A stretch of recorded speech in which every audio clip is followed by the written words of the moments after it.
My name is Andreoni. I'm an associate professor here. I'm also head of research. I have the privilege to chair this session on a very important topic on really how industrial policy can play a role in addressing the overlapping many crises that we are seeing in modern capitalism across different parts of the world.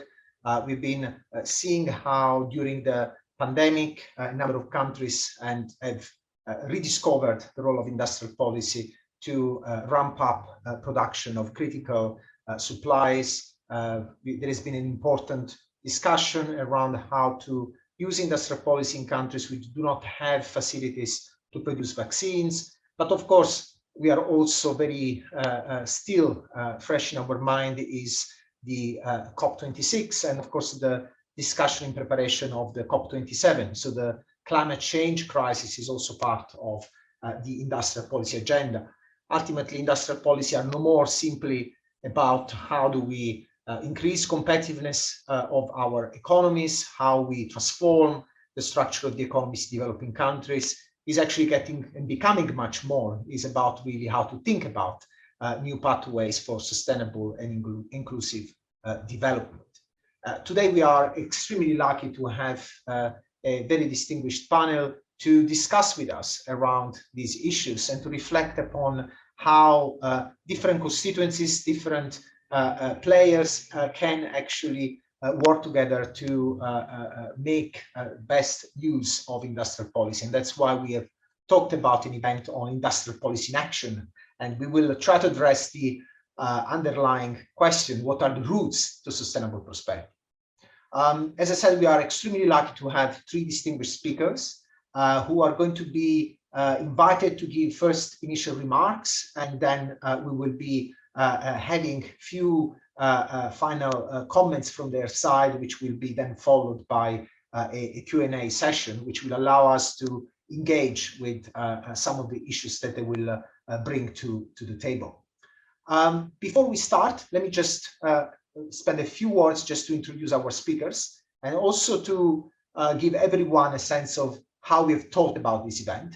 The idea is really of trying to engage with the topic of industrial policy from a broader international perspective and understanding how countries are at the government level, in the government business context, trying to rethink how to design industrial policy, how to enforce them, how to implement them effectively in a different country and context. And here we have Dr. Nobuya Haraguchi, who is the chief of the Research and Industrial Policy Unit at the United Nations Industrial Development Organization. The UNIDO is the leading agency within the United Nations who has a direct link and mandate to support the achievement in particular of goals 8 and 9 of the Sustainable Development Goals, which, as you know, are really related to topics related to jobs creation, structural transformation, innovation, industries, but also, of course, many of the goals connected to greening processes of industrialization. Nobuya has been leading the units for a few years now and has been leading in particular the production of a number of flagship reports, the UNIDO Industrial Development Report, which have been addressing thematic issues which are at the core of the industrial policy agenda. The last two have been looking in particular at digitalization and more recently at the role of industrial technological capabilities in the context of the pandemic. Dr. Haraguchi is also a prolific scholar, has been publishing extensively and has a PhD from SOAS University of London. We will then move towards a sort of deep dive into what industrial policy making means in practice. And here we are extremely pleased to welcome Mrs. Javiera Petersen, who is the current Deputy Minister of the Economy at the Ministry of the Economy, Tourism and Commerce at the government in Chile.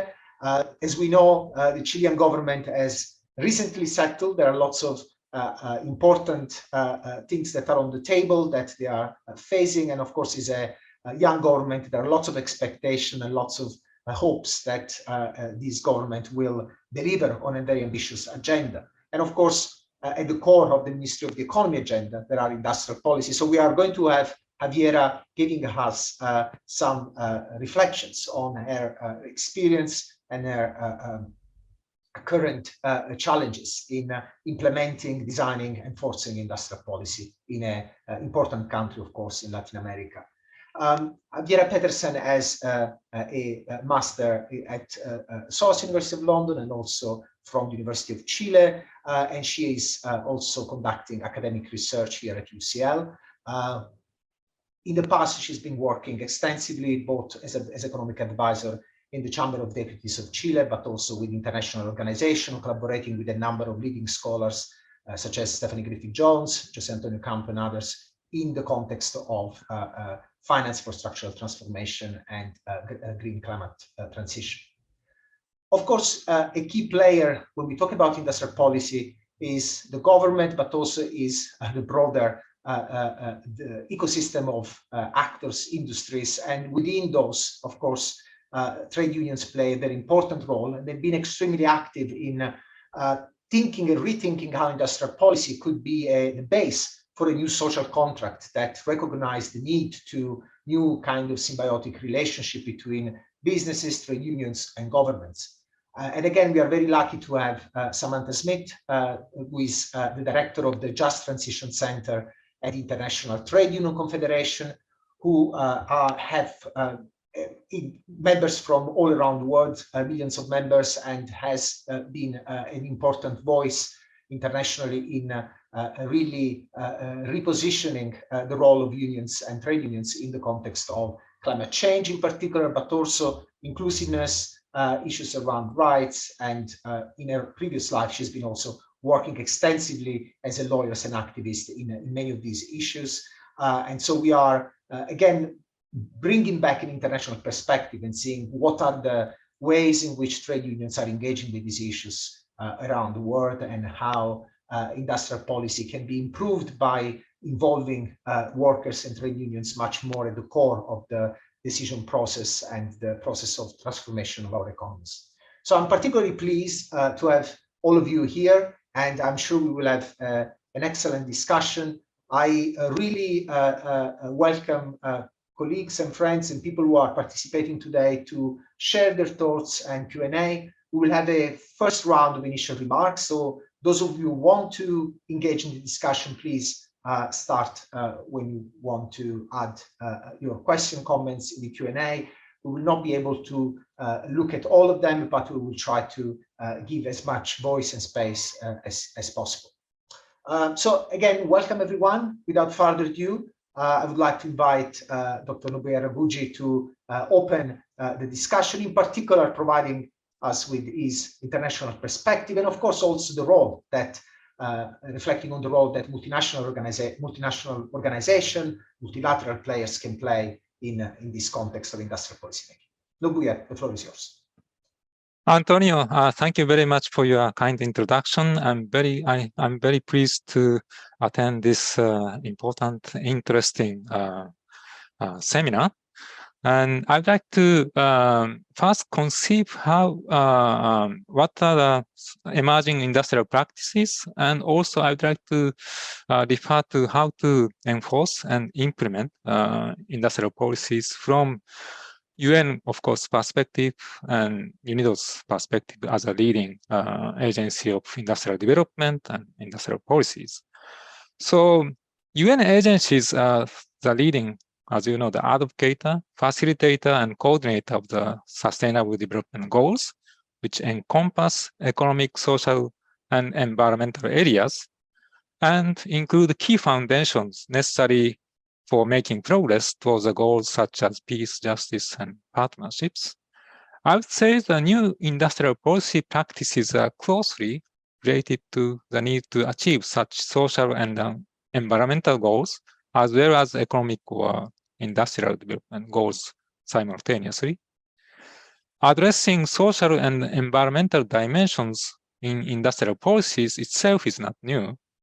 Both positive and negative market externalities arguments theoretically vindicated the government interventions in these areas in the past, and government regulations to reduce pollutions as well as incentives for R&D and training have been implemented for a long time, then what is the difference between the new and old industrial policy? I believe the difference lies in the policy orientation. In my view, the new industrial policy is much more outcome-oriented than the old industrial policy. In the past, the main focus of industrial policy was to make firms internalize market externalities. The approach was to let firms to fully pay for their cost to the society or compensate firms whose contributions to the society are not fully accrued to them. But what we have realized by now is that this addressing market externality is not enough to solve our inclusiveness and sustainability challenges. Addressing externality has been already common and prevalent for quite a long time, but our goal for climate change, for example, is getting further away. And also there is no sign of getting better with inequalities, if not getting worse. So if fixing market failure is not let us achieve the goals, we need more or different industrial policies. So new industrial policy is more geared towards achieving outcomes measured against the set targets. This is very much in the spirit of the SDGs. Goals and targets are set for countries. If addressing market externality is not enough, they need to do much more. Besides the difference in orientation, perhaps there are new objectives that countries like to achieve with industrial policies, such as resilience and strategic autonomy. The impact of the pandemic and the Ukraine crisis led countries to pay attention to these new objectives, since such shocks originating from other countries could wipe out a decade's economic progress and threaten sustained growth. The impact of the pandemic and its implications for the future of industrialization were analyzed in UNIDO Industrial Development Report 2022, and to which Antonio made an important contribution. The reports showed that the country's industrial capabilities was one of the most important factors to mitigate the impact of the pandemic, more important than, for example, a country's income level and severity of the pandemic. Perhaps due to this experience, recently we started receiving quite a lot of requests, especially from small island states to support their industrialization strategies, as they like to reduce their dependence on the tourism sector. So industry or country's ability to transform materials for the production of marketable product is the backbone of economic development and helps countries to cope with shocks like pandemics. And we hear the revival of industrial policy, especially since the global financial crisis in 2008 and 2009, and role of industrial policy in addressing global challenges more important than ever before. But in order for policies to be effective, we need to pay attention to policy implementation and enforcement. And here I would like to point out 3 key principles. These include strong leadership and ownership of the country, multi-stakeholder participation in industrial policy formulation process, and performance conditionality. As a UN agency, UNIDO advises these principles to our member states and also asks our project managers to conform with these practices when they formulate policy-oriented projects. And first and foremost, the strong leadership by the head of the government is an essential ingredient for successful industrial policy, because only the fall of the government approach makes the necessary coordination possible.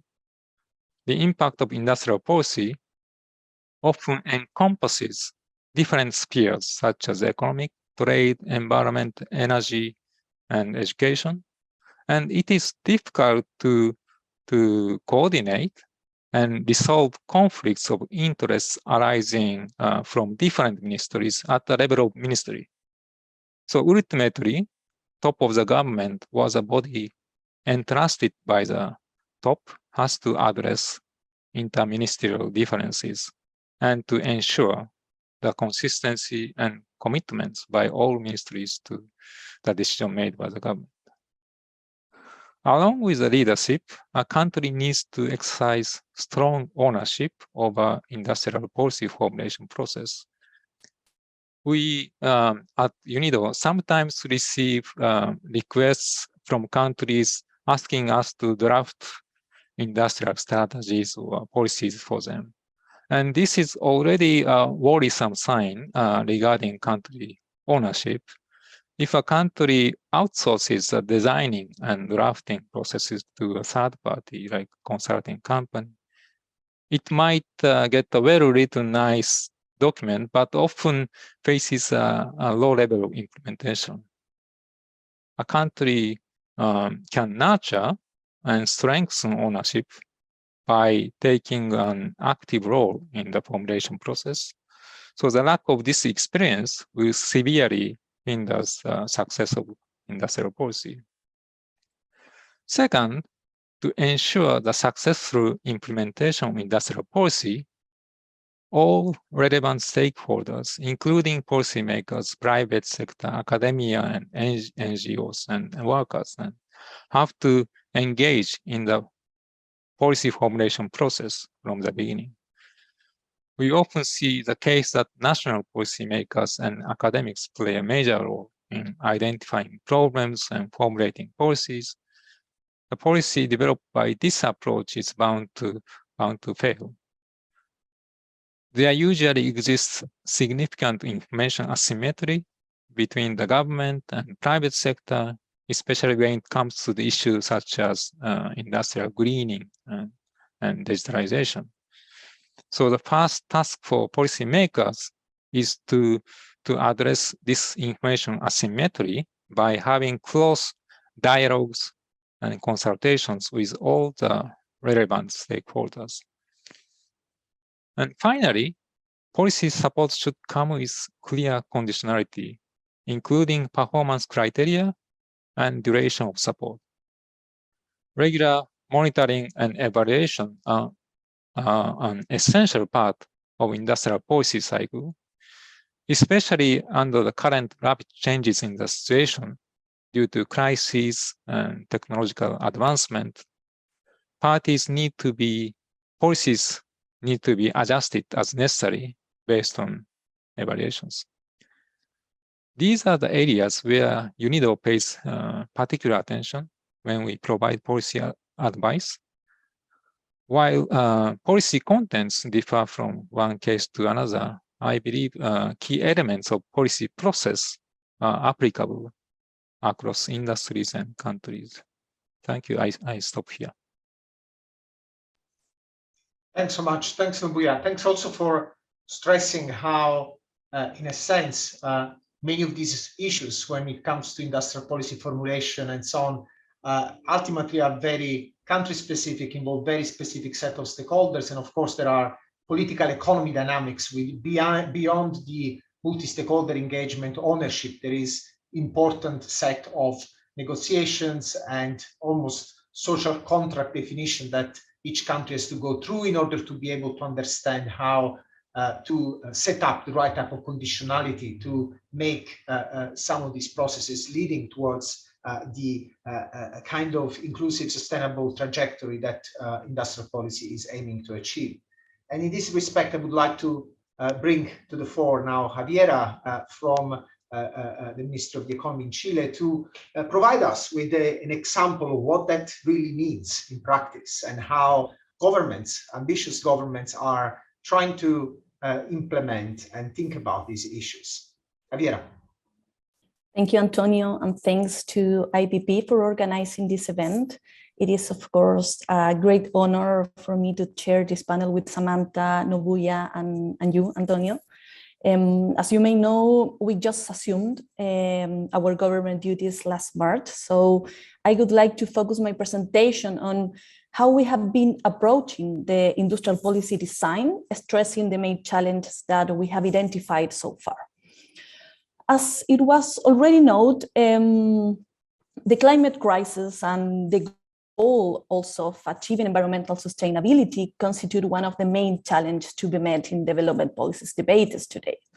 And this is particularly important in the developing world where poverty and inequalities are still the core social demands, and also where the climate crisis is felt first and is felt worse, right? Chile is actually one of the countries in Latin America that is most vulnerable to climate change and is already experiencing climate change impacts, including a long-standing drought in central and southern Chile that began more than 10 years ago.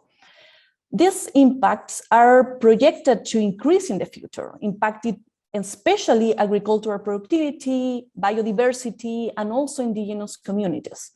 So the dual challenge of, on the one hand, achieving a production transformation resulting in the creation of good quality jobs, and on the other hand, environmental sustainability, we know that has been traditionally represented as decoupling the environmental damage from gross production and expansion, right?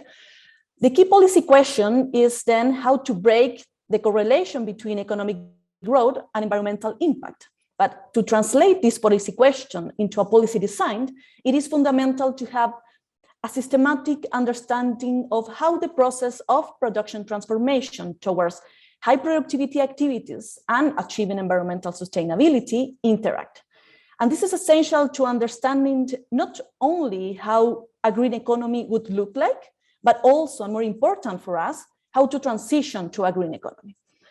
So by emphasizing the transition, the strategy to face this dual challenge, because I could say less straightforward than just, for instance, solving a green optimization problem, that because breaking the positive correlation of product expansion and environmental pressure does not mean there will be no relationship at all. It means that it will be a different relationship. So the conventional agenda may overlook significant policy trade-offs that we are actually now looking for by underestimating the role of production transformation and employment in achieving a sustainable development path. This becomes very clear when the problem of green technology transition in developing countries is analyzed, right? Because the implication that industrialization should be carried out only to the extent that is environmentally sustainable loses ground when it is recognized that developing countries need domestic industrial capabilities to achieve a green transition without a total dependence on foreign technologies. And this is a very important problem in Latin American economic structure, right? In this sense, a potential problem we are already aware of is related with green taxonomies. Having a guide that identifies the activities or investment that deliver on environmental objectives, it is, of course, a desired policy. But if these taxonomies do not consider all the trade-offs that are defining the relationship between the productive structure and environmental pressures, we may be hiding activities that are necessary conditions to go further and to go faster with the green transition. So, and besides, targeting green sectors from advanced and not advanced economic structure is different not only because of the technological content of the green product on the green services opportunities, but also because the different scopes and sources of improvement that industry have in developed, non-developed countries, and also I would like to separate giant latecomers at China or India, right? And also because almost by definition, the institutional framework, it is usually not suitable to support major transformation. And here I want to give you the example of green hydrogen in Chile. Chile has ideal geographical conditions to develop large quantities of green hydrogen at low cost. As you know, this technology is essential to reduce emission in transportation, and it seems to be especially important to reduce emissions in the mining sector. So copper mining is not only the most important economic activity in Chile, but it is also one of the primary energy consumer sectors in the country. So the success of developing a green hydrogen industry requires a coordinated effort of many public institutions and the private sector, civil society, communities, regional governments, academia, which present a major challenge to the current Chilean institutional framework. So currently, there are several somehow scattering instances focused on development of green hydrogen without a correct coordination and development strategy. For instance, the Minister of Energy has led some initiatives since 2-3 years ago and launched also working groups and instances of citizen participations. At the same time, Corfo, that is the National Development Agency under the Minister of Economy, gave funding for small green hydrogen projects. But in order to achieve a green hydrogen market in Chile and boost its development, we know that it is required an ecosystem to achieve scale in productions, and this ecosystem must be composed of green hydrogen demand agents, investors, technology developers, electricity suppliers, hydrogen producers, hydrogen regulators, a lot of new institutional frameworks that we don't have at the moment. So it is precisely because of the magnitude of the challenge that the related institution and instrument need to be up to the task. And in this sense, Chile has so far lacked an institutional framework that could coordinate and lead a long-term productive strategy. For that reason, as a first step, a committee for the development of green hydrogen was launched a few weeks ago. Within the current institutional setting, this committee is very similar to a public company, but with more flexibility to run specific policies. So this will allow us to design institutions, to design policies, to develop the green hydrogen industry. But what I think is more important is that we finally have just one place, just one institution that is coordinating this agenda. So I think I'm running out of time, so I just want to add one more comment on the political economy dimension of the green transition, because I just to connect with what Nobuya was saying. It is not new for us to have an inherent comparative advantages in a very desired resource. That is the history of the global south, that is the history of Chile, that is the history of Latin America, right? But if the green transition is designed as an isolated policy, there is a big risk of failure. So to avoid another resource course path in our country, the green transition needs to be understood as a process of major structural change. Green policies should be integrated into the developmental agenda, and developmental policies should be designed in a low carbon paradigm. And here is where the political economy of the green transition meets the political economy of the structural change. And I believe that this is the greatest challenge for doing industrial policies in our countries nowadays. Thank you. Thanks so much, Javiera. And I think your example around the green hydrogen really re-emphasize how, in fact, we are now going back to realizing how major structural transformation, especially moments in which the techno-economic energy paradigm is changing, really require the kind of almost indicative planning that we have observed in the 50s and 60s or in other part of the. So what are the new forms of the word planning has got out of fashion, but in fact, when systemic interdependence need to be managed, we need to have some way of coordinating. And paradoxically, businesses are becoming, in a monopoly capitalism setting, big planners around the world. So there is an element of how much we make accountable the planning that is happening. You mentioned green hydrogen. As we know, there are major initiatives that the major corporations, which were of course in more the previous paradigm in terms of fuel, fossil fuel, are operating. And in similar countries, we have seen, for example, in South Africa, there are important initiatives in this area. So there is an entire part of the global south which is actually looking at these new technologies as both challenging, but also as an opportunity for new forms of structural transformation. So thanks for raising all these issues. And of course, Chile is also perfect example to reflect on how all these decisions have often disproportional impact across social groups, and of course, workers are very often asked to adapt to change, but not being part of that transformation. So it would be very interesting to hear from Samantha now on how also trade unions and from the international perspective, how they are interacting with this emerging agenda across countries, and what is the role that trade unions can play in this respect. Samantha. Yes, thank you so much. Well, this is an amazing discussion, and I feel a little humbled because I'm not an economist or a researcher, but rather a practitioner and a trade unionist. But still, I have some thoughts about this. So just to say a little bit about just transition, so we're all on the same page about what we mean in the trade union movement when we talk about it.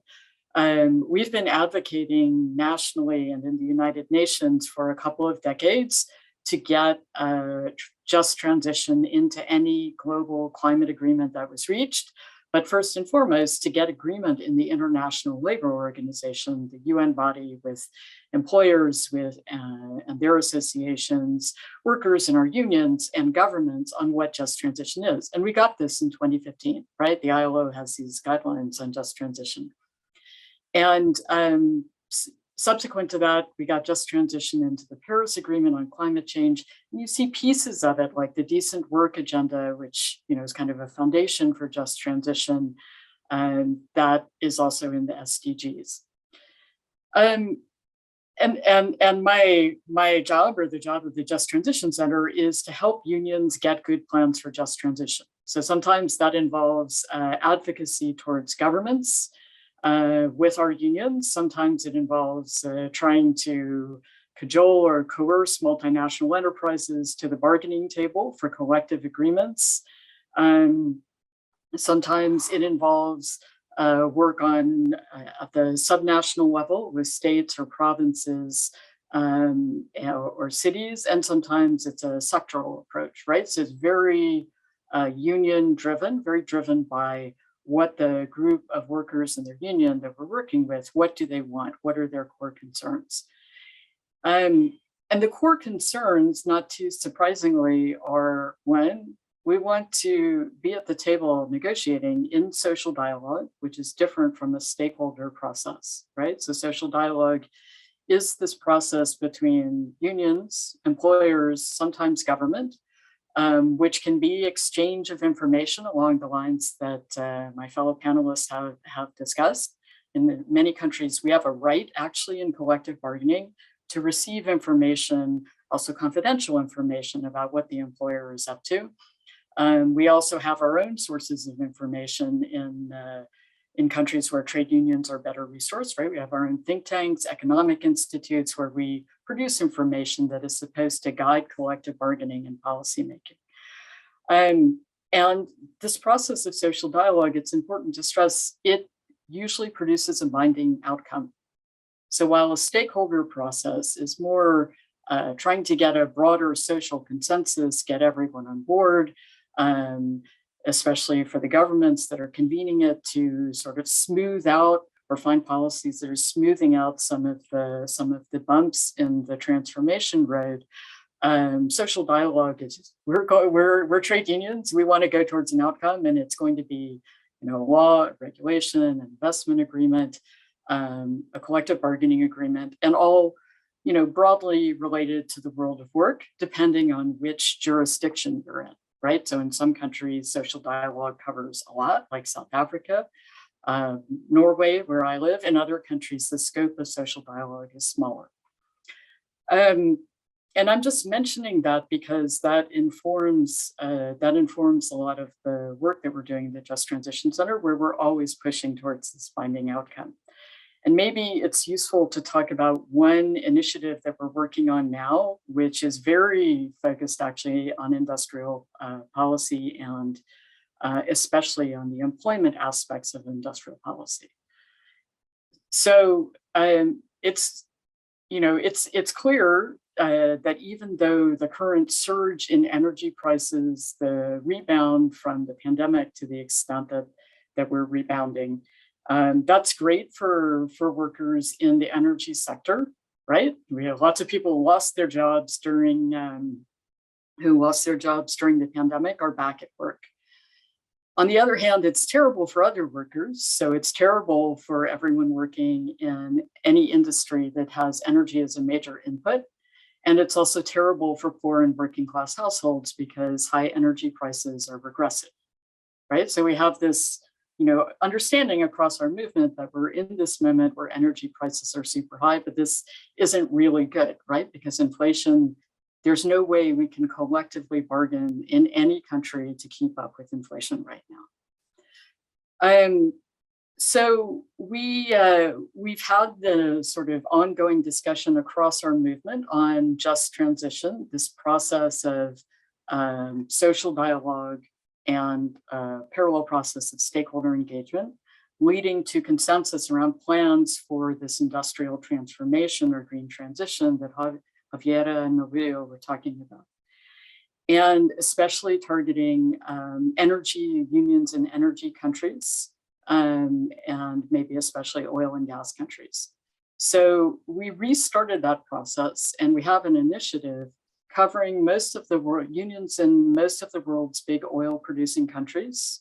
So we have participation actually from, but also from Chile, because Chile, because of its mining resources, has a lot of jobs in the value chain of the alternatives to oil and gas, right? The copper and the lithium, so on. Colombia, Brazil, United States, Canada, Norway, but also Iraq. I think we have Algeria, Nigeria, and so on.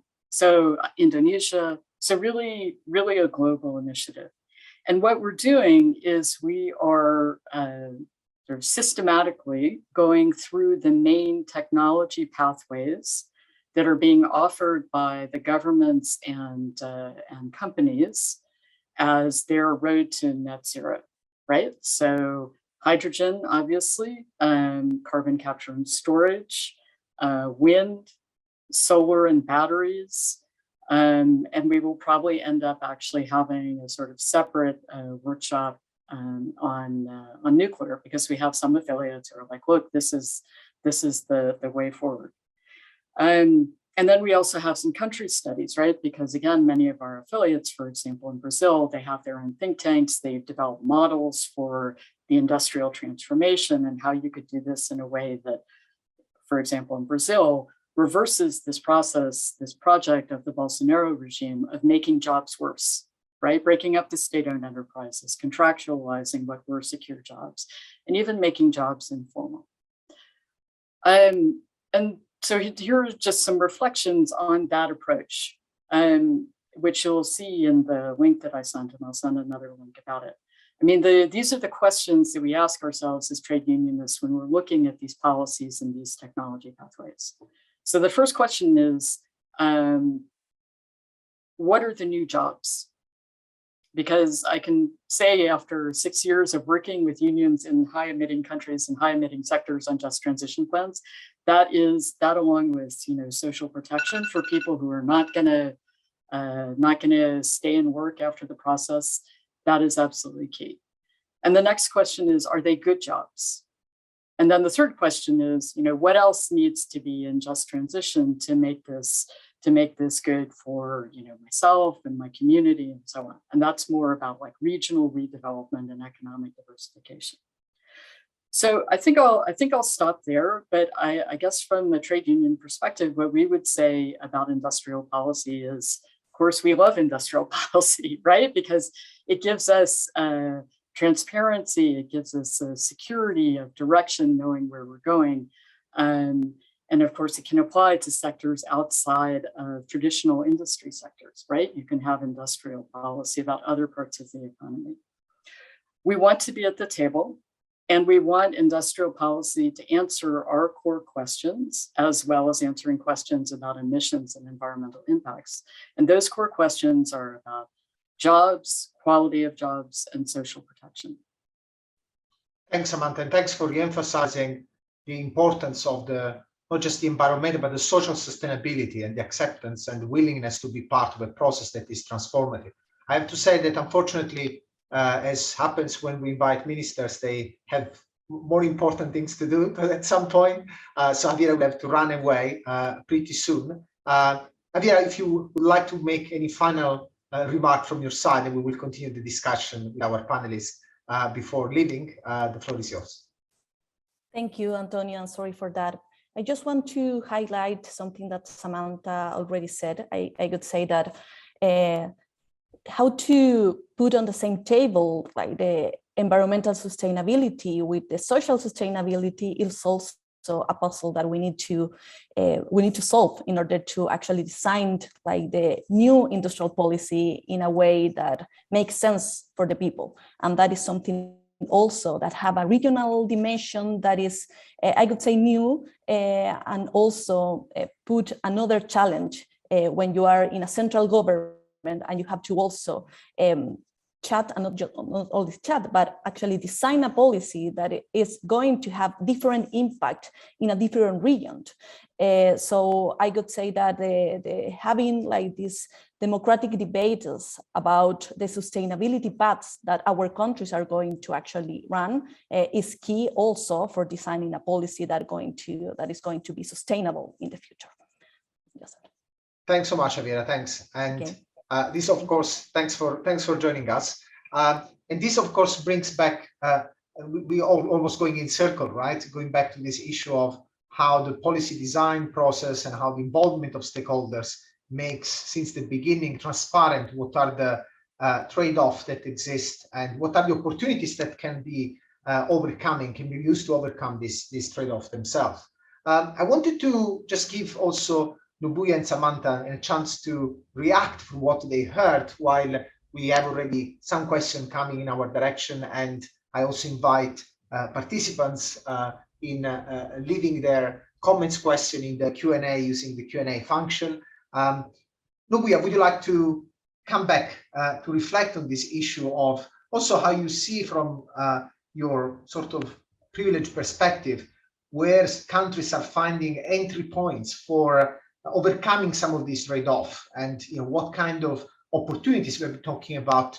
Green hydrogen or blue-gray hydrogen, depends on what we are talking about. Of course, there is at the moment a big discussion around how industrial policy, in particular in the African continent, can be made green and acceptable, considering that Africa is just contributing 3% of CO2 emission in the world. So how countries can be offered a pathway, which is not a punitive pathway, but a pathway that give them the chance actually to have a better form of industrialization. Yeah, thank you, Antonio. We are having very interesting discussion, and some of the points made by Javiera and Samantha are very key. And yeah, Javiera's point that this green transition, and traditionally, I mean, old industrial policy, we used to have more sort of industry-specific approach, and we talk to the industry stakeholders and collected information, and based on that, I think the countries formulated the industrial policy. But this green transition, it encompasses not really about a specific industry, but the industry groups across industries. So all the firms need to engage in this green transition. And I think this new approach, how to engage with these stakeholders locating in these different industries, I think this would be a sort of new challenge, how to have sort of consensus, because policy can have different impacts on different industries. But policymakers need to engage with firms locating across industries. So this formulation process should be different from the old industrial policy, sort of the vertical industrial policy formulation process. This horizontal process would be very important, and then I think this is still in progress. How to countries are considering what would be the best approach to engage, and as for the impact of the Samantha's point, labor union, and I was wondering, because industrial development report that Antonio mentioned, and I also mentioned, for example, COVID-19 crisis, it had a severe impact on especially the vulnerable worker, women, youth, and informal workers.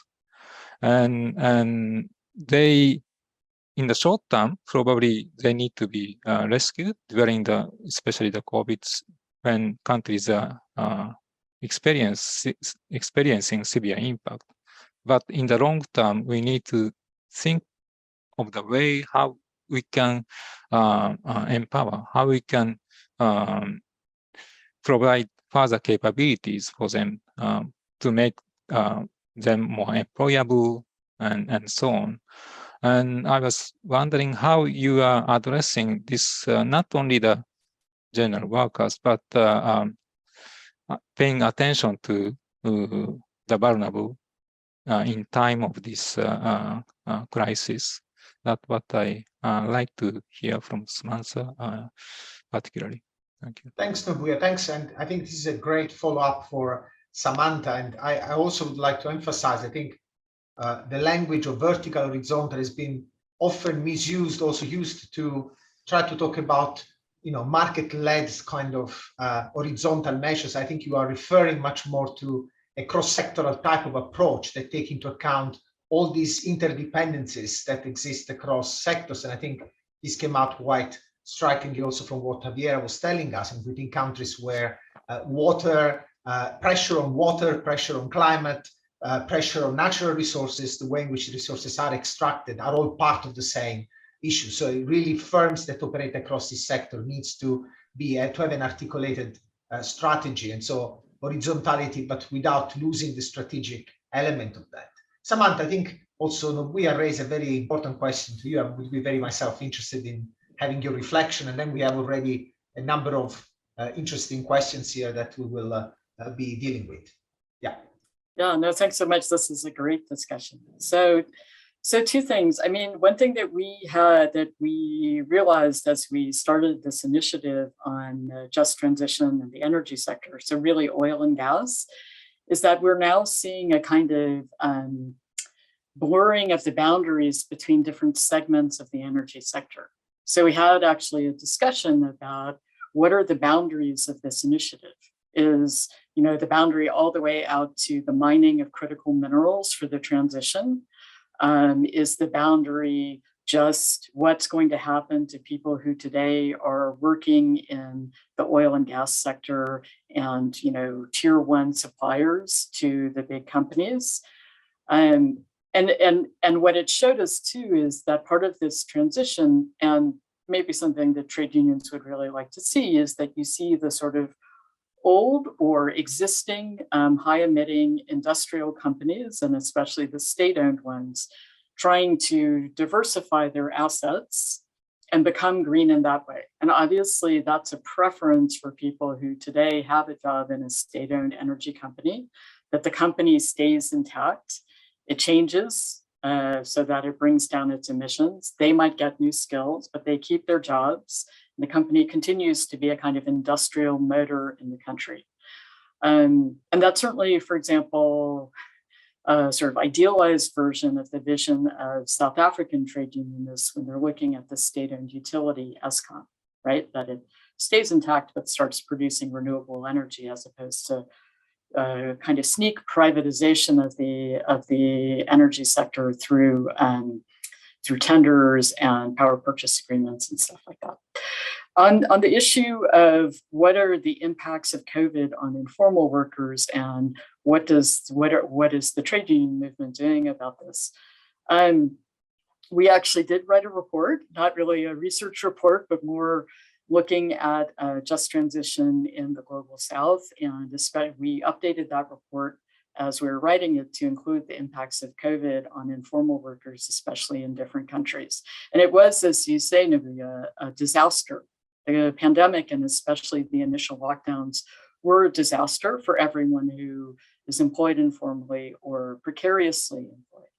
And that's especially true, of course, for everyone in precarious or informal employment in developing countries, because many countries, because of their debt burden, because of extraction of resources and capital from those countries, were not able to provide sort of social minimum benefits for people who were literally locked out of work, right? If you're a street hawker, if you're a waste picker, you have to leave the house to go out and work. And if the whole country is closed down, you don't have any income, you could starve to death. So we saw a hunger crisis in a lot of countries because of this. As we are now going into a different kind of crisis, so this crisis of high prices, right? And maybe also once more a debt crisis for many governments in the global south, again, limiting their ability not only to do industrial transformation, but to provide social protection for everyone. There are some solutions that we offer, but obviously you need a lot more. So the first one is that in a world where most people are working informally, right? Obviously, as trade unions, we want those jobs to be decent, which means formal.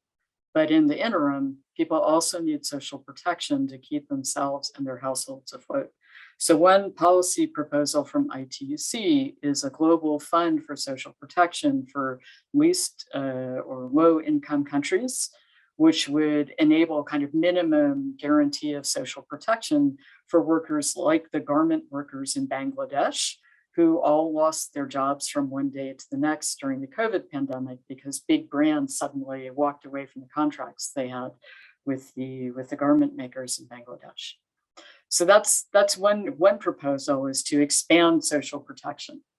Obviously, in a lot of countries, you do, or you could have the tax base to do that domestically, right? So I don't think we, in any of these discussions about industrial capacity or about social protection, that we can get away from the need for fair tax, right? So that's like the minimum tax for multinational enterprises, minimum global tax, but it's also domestic taxation. And then I guess the other issue is about our job as trade unions, whether it's negotiating on behalf of people who, as informal workers, are sometimes barred from even forming associations, let alone unions. And I can give a couple of examples. In South Africa, the South African trade unions during the COVID crisis, they engaged in social dialogue and sort of collective policy bargaining, you could call it, for a minimum social benefit, basically a universal basic income, which has been continued after the initial crisis, but at a very low level, right? So that's something that's for workers who are not organized, but who, yeah, there's a pretty dire situation. In India, we're working pretty closely with our affiliates in India on energy transition. And so one of the ways that they have approached the increasing contractualization and formalization of what used to be good and secure jobs in coal India and its supply chain is to create a structure with Coal India whereby they can collectively bargain on behalf of contract workers. So with the Global Industrial Union Federation, Industrial, and themselves in Coal India, they've created this structure. And then the last part is about organizing informal workers, also to broaden our base, also because it's our job as trade unionists to organize. So again, in India, one of our affiliates, Sewa, organizes informal women workers across many different sectors, right? As a political force, but also to collectively bargain in some parts of India for things like contracts with municipalities for waste picking. So guaranteeing people certain rights and wages, even if they're not formally employed. None of these things is enough, but if we want to do something meaningful about inequality, then it has to start with making work and social protection better. Thanks, Samantha. In fact, I think your example are already implicitly addressing one of the questions that we got, and I would like to now really open the floor to very interesting questions that are coming towards us. Well, the first one, let me just start from actually the last one we got, which actually touch upon this issue of international industrial policy, or initiative that go beyond countries. And I wonder if Nobuya would like also to reflect on this issue.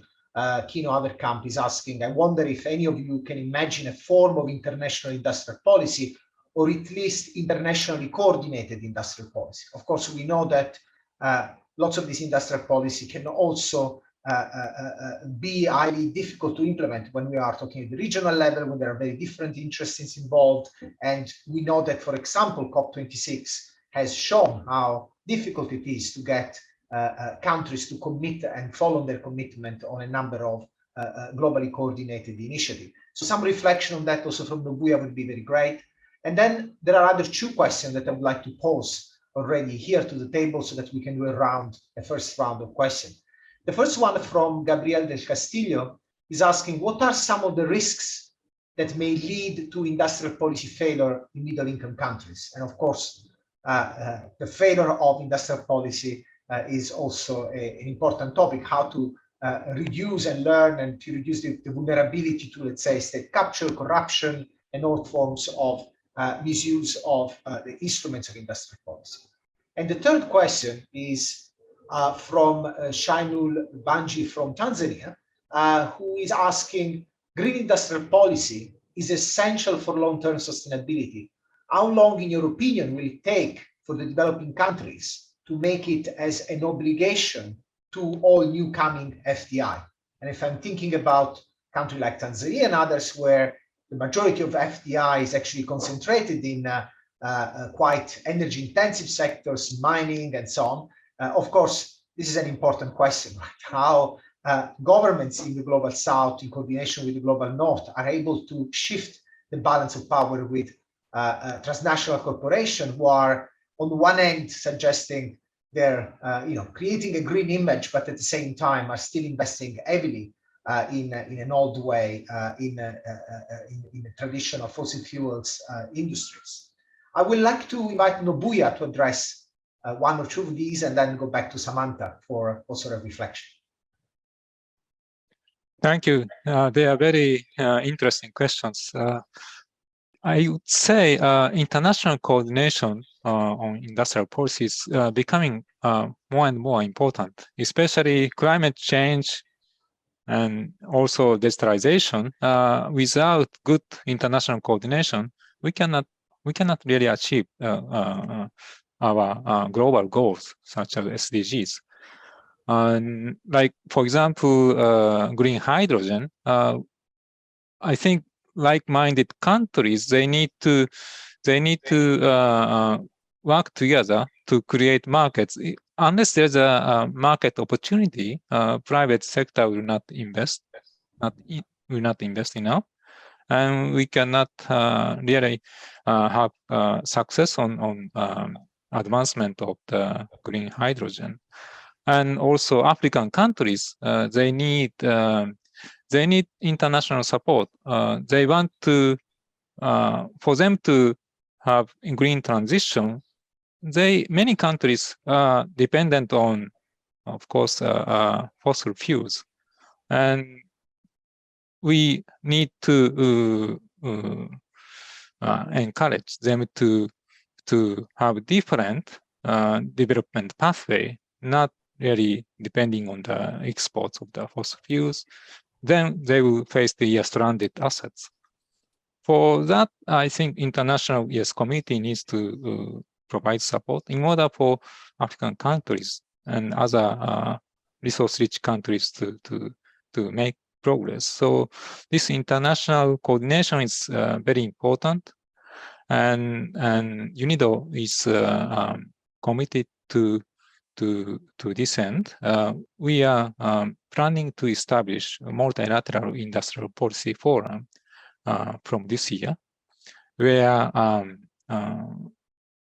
we facilitate knowledge exchanges and lessons among countries, because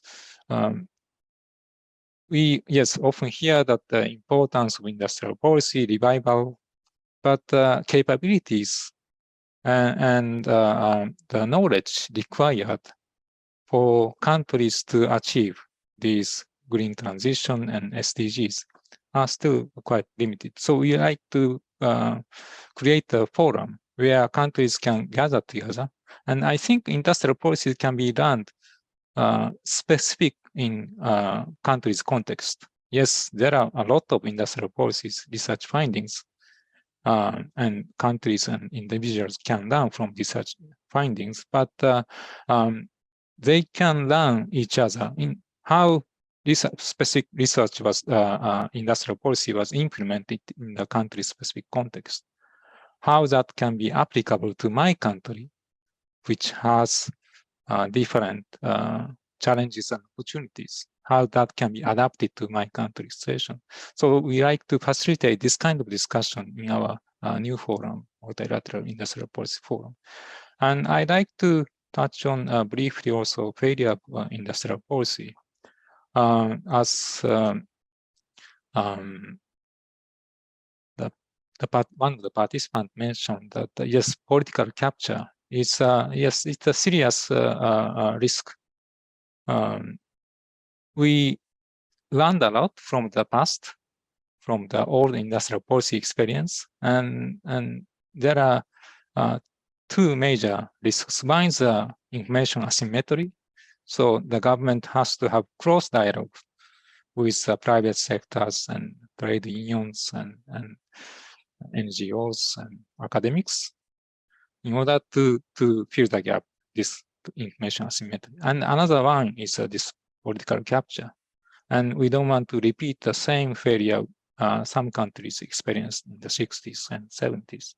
For that, industrial policy formulation process has to be somewhat insulated from the political influence. And this has to be institutionalized in the country's industrial policy formulation process. Thank you. Thanks, Nobuya. Samantha, would you like to also address the other question? I also find interesting this issue of how we are seeing, for example, initiative in the EU using the regulatory power to start enforcing some specific condition on value chains and access to European markets using non-tariff barriers. And if we want to be provocative, we could say that, in fact, some of these are new form of industrial policy, right? It's a sort of green version of that, that if it's not accompanied by support for developing countries to build their capabilities to be compliant, the risk is actually to exclude them from access to major global markets. So almost protectionist type of measures, which would revert actually the kind of openness, right, that was offered with special agreements and bilateral and multilateral agreements. So we have three questions. I leave it to you to pick what you would like to address more directly, and I renew the invitation to the participant to ask a few more questions for the last round. You're mute. Maybe we could just start by acknowledging that we do already have a kind of shadow international industrial policy for the green transformation, but it's bad, right? And that shadow industrial policy is developed by multinationals, many of them headquartered in Europe. They were our state utility companies in Europe. They were partially privatized, capitalized. Then they went out into the world and started developing wind and solar and selling turbines and cables and so on. But based mostly on market conditions and what in the industry would be called least cost procurement. So that means that you have a globalized supply chain where your top criterion is actually getting the different components and services in the supply chain from construction through operations to decommissioning at the least possible cost and getting it from all over the world, right? So that's the international industrial policy we have right now. And it's driven in part by things like reverse auctions and tenders, where if there are no conditionalities on the award of a lease or of a contract, then there's really not a huge incentive for the employer to enforce any requirements it might have about the supply chain, like labor rights or respecting the land rights of indigenous and tribal peoples and so on. So that's what we have today. And I think that's useful when we're thinking about international industrial policy, because we have to think about the existence of these sort of gigantic supply chains and whether or not they have been restructured in the wake of COVID, in the wake of the war in Ukraine, whether there really is this tendency towards onshoring or friendshoring or whatever you want to call it, and what are the conditionalities that that governments of different kinds could be putting on some of the tools that they have, like the award of contracts or concessions or leases, or the comrade also asked about conditions on the entry of FDI. Or as in Chile, where at least the copper mining unions and other unions have been talking about increasing the taxes and revenues that are paid on the extraction of copper through multinationals, using some of that money to create a sovereign wealth fund, right? So there's like a range of things that could happen to break up this dynamic. I think just to go to your second provocative but fair question, right? We also work, of course, with all the trade unions in Europe. And one of the questions that everyone has in European industry, the employers and the unions, is, okay, if we invest all of this money in making production green in Europe and ensuring a future of industrial jobs in Europe, we're not going to be competitive in this world of least cost procurement. And so we want a trade wall. And if you're on the inside of that wall, if you're an industrial worker in Europe on the inside of that wall, that makes perfect sense. It's good. Europe will be green. It'll export all of its green technologies all over the world. If you're on the outside of that wall, though, in South Africa, with a power sector that's 90% plus coal-fired power and a sort of flight of industrial and manufacturing jobs from the country, then you might be on the sharp, pointy end of this sort of forced compliance, which won't necessarily take into account the political economy in the country and also things like 46% unemployment. So there are a few tools in Europe right now that, if done correctly, could help a little bit on this situation. One is, of course, proper design of trade measures. Two is this proposed European regulation on human rights due diligence in the supply chains of European companies. If that were more than just the voluntary approach that's proposed now, that would be meaningful for workers. And then three is whether it's possible for climate and development finance to be to contribute to countries building industrial capacity as opposed to being purely extractivist. Because many of these agreements that are being reached with African countries about hydrogen development, you have to ask how many of the components of the electrolyzer, how much of the cabling is going to be made in the country, how much value add will take place in the country. Will you get those higher quality jobs? Or is a lot of it just going to be imported into the country, setting up the facility, and the role of the country is really as a site of extraction, this time for hydrogen? The last thing is that it's worth it to look deeply into the technologies, because as we look deeply into hydrogen, we realize that the shipping technology for hydrogen is not there commercially, right? So you're probably really talking about producing ammonia, which we know how to ship in bulk over long distances, whereas hydrogen would, as in Chile, be used for domestic production.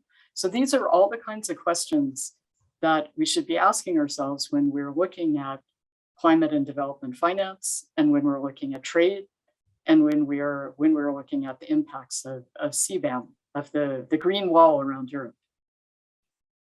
Thanks, Samantha. This is brilliant. And in fact, I'm very interested in what you just said around this, the specific, there is lots of IIPs around green hydrogen, around a number of technologies where we know that these technologies are still in a scaling up phase to the extent in terms of broader application and use.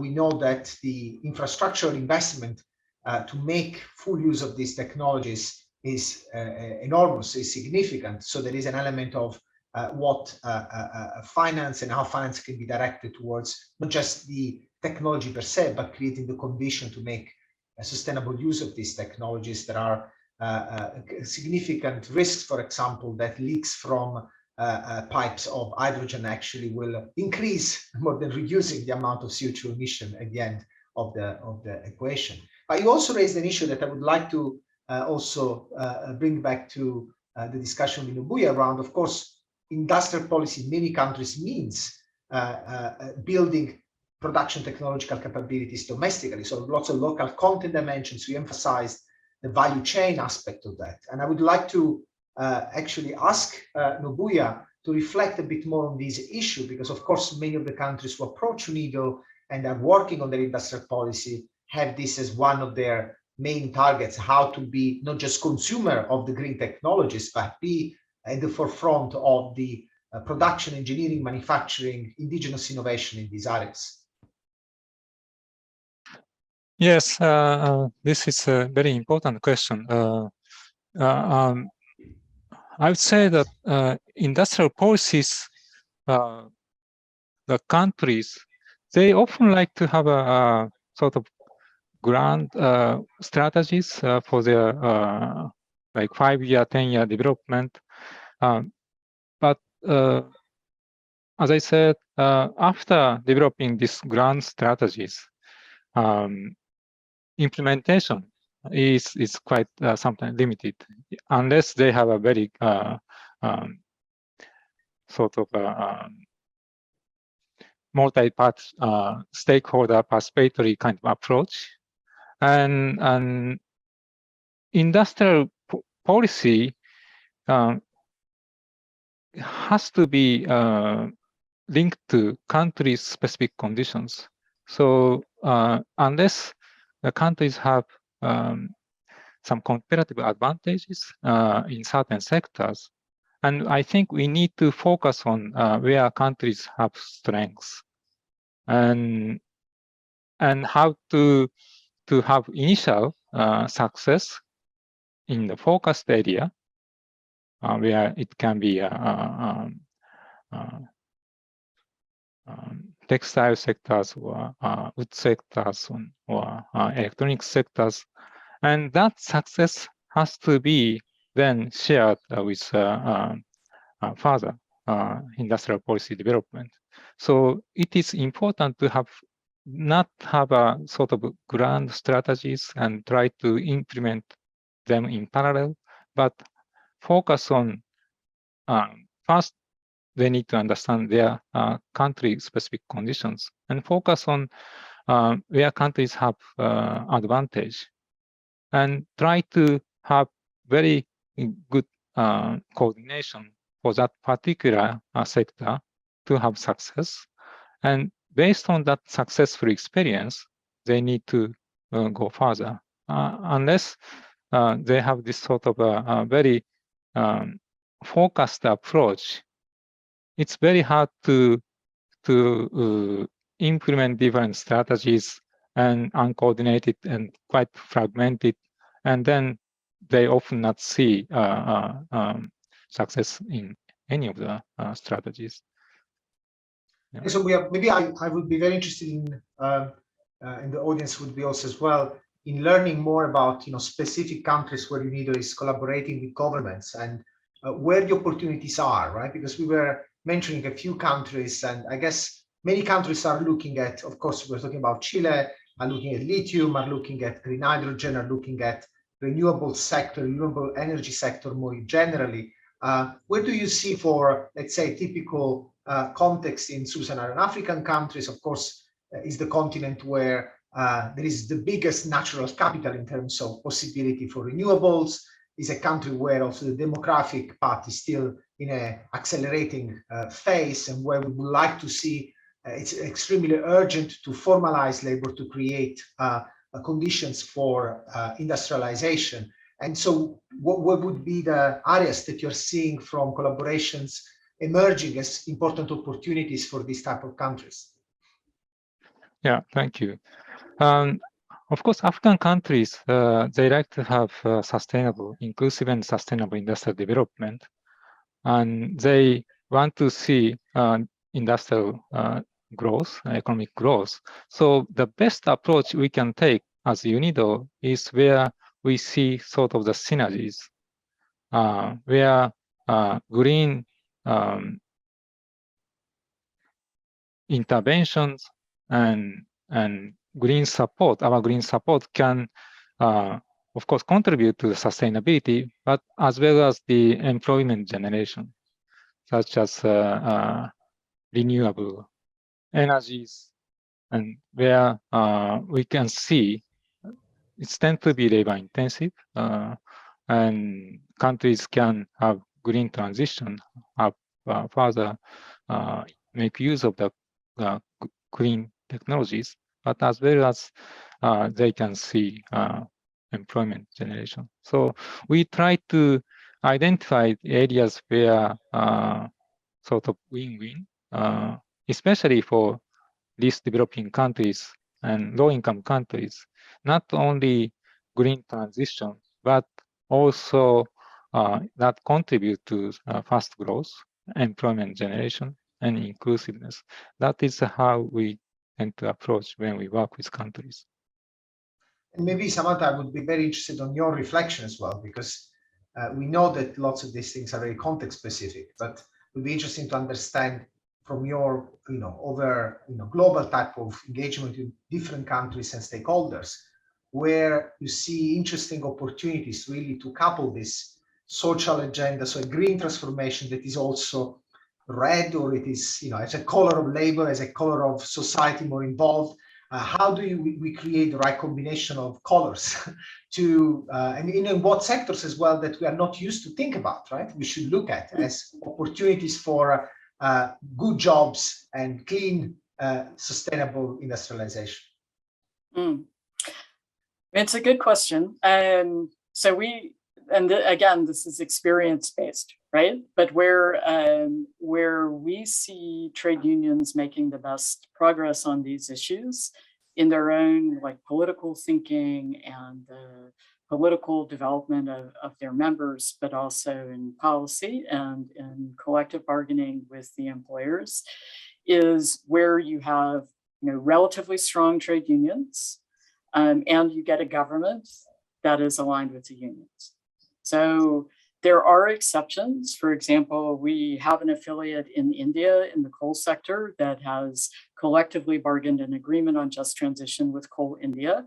That's a pretty hostile environment, I would say, just in general, for a range of reasons. Our affiliate in Brazil, together with its regional affiliates in the northeastern states of Brazil, has managed to create a social dialogue forum in that region. So these states are controlled by the Workers' Party, also under the Bolsonaro regime, and working together with the governments of these states, which form a kind of bloc, and with a few willing employers, they created this social dialogue process around energy transition and sustainability.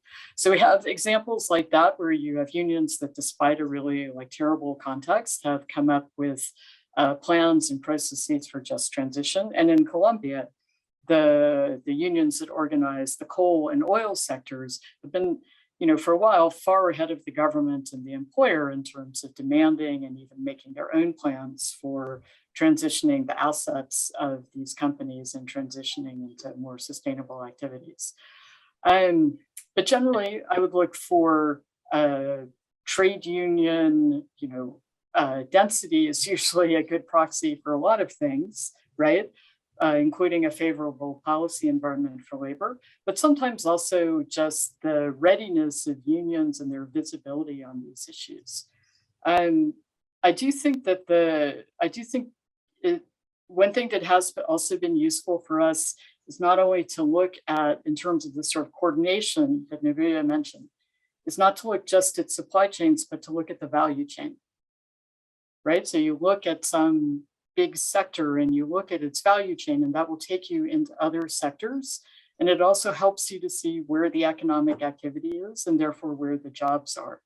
And I know this has been discussed a lot, but what you could see, for example, in Latin America, is attempts to get to regional approaches to industrial policy and regional value chains, depending on the capacities of different countries in the region.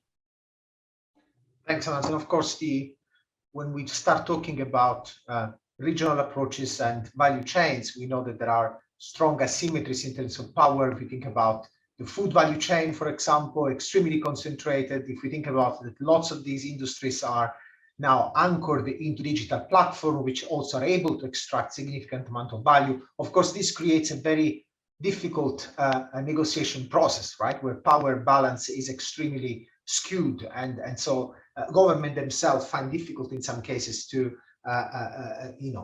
have the right counterpart in that kind of discussion, because we are talking about giant corporations in that kind of space. And I think in both what you just said and what Nobuya was emphasizing, it's often not fully clear what are the implications, the channels through which all these opportunities and constraints operate, right? And I think in many countries now, the link between food and climate, water and food and climate and mining and so on are started being spelled out in an explicit way.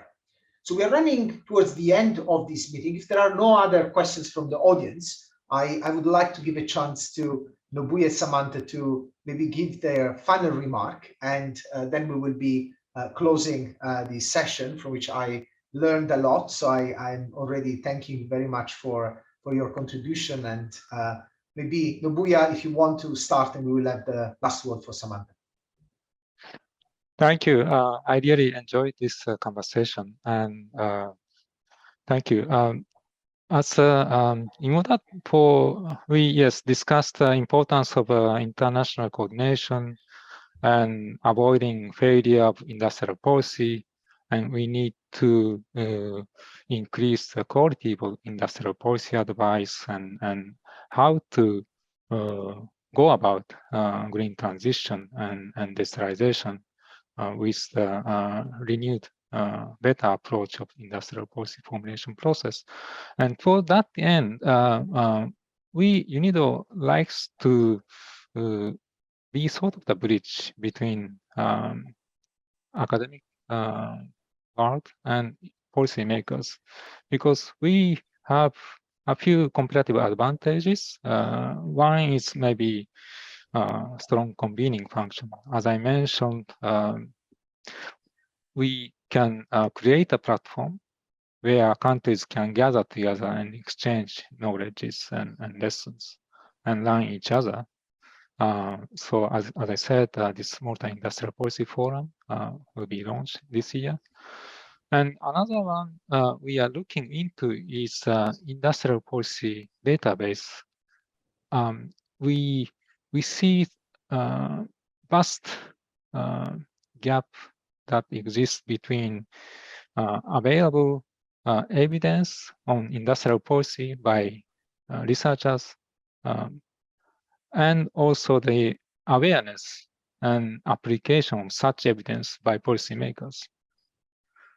And this really hinders the industrial development developing countries, and this prevents countries from achieving full potential of their industrial development.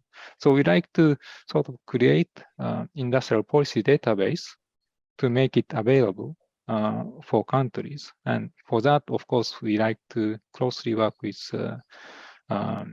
universities and policymakers by hearing their sort of opinions, how to create such database. And another one is, of course, stations are getting changed quite rapidly due to crisis and technological development. And we need more data. Of course, at UNIDO, we have statistics, but always this is an industry level database and 1-2 years older. And we need to have more up-to-date data, farm level data, for policymakers to make